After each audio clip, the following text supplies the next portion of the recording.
So, some of you may not know, because you don't follow me on Twitter, that I grew up in a small town. One even smaller than the one that I currently live in.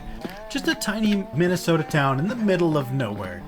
And what was strange about this place is the fact that there were so few people, and there were quite a few churches. And one thing that was interesting about these churches is the way they talked. Because I had a lot of friends growing up who were Christian. They were very religious. And that's totally normal. Not going to look down on anyone for their beliefs. That'd be weird. You know, going to these different places, there was a shockingly wide variety of ways that they talked about their faith and their beliefs.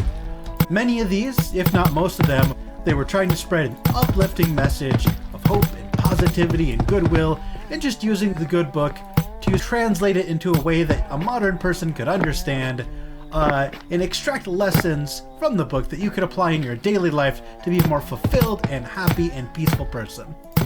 But there were like one or two that didn't necessarily take that approach. Instead, these were the smaller churches. I don't know if they were just mad that they had a very hard time getting people to come into their church, or if no one was going into the church because they were just such genuinely miserable, unhappy people. But they taught religion through a very angry lens. They were very into revelations and talking about sin, and they were very obsessed with sin and punishment and judgment. And the topics they would bring up would be some of the ones you'd expect: adultery, theft, murder, etc. The ones that you'd expect. But they also very frequently had these really weird hot takes about like video games or movies or whatever kids were into these days, and definitely very against the LGBT community. Now, most of the churches just decided to avoid the topic altogether because it's a very touchy subject, and you know, in the late 90s, early 2000s, the opinion on that was changing quite a bit.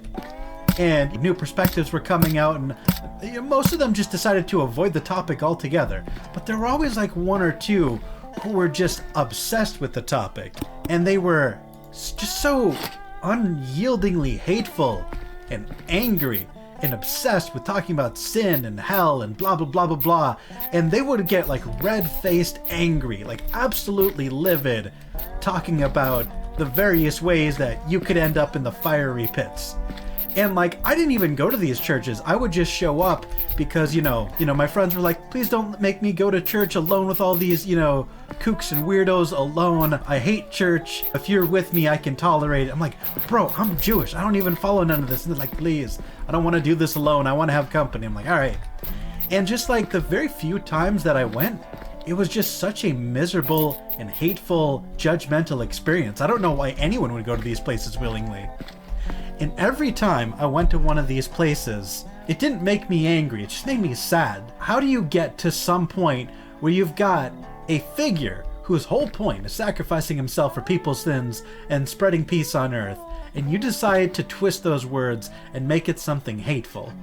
And it started out as sad, but the older I got and the more instances of these very angry people I met, I stopped having sympathy and I stopped having pity.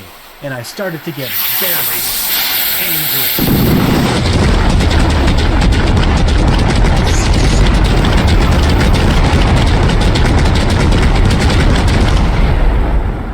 I just wanted to burn it all down.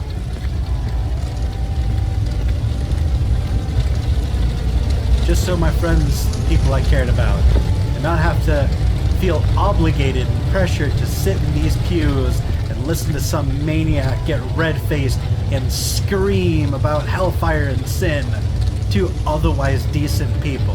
Wished I could just burn those buildings down for what they did.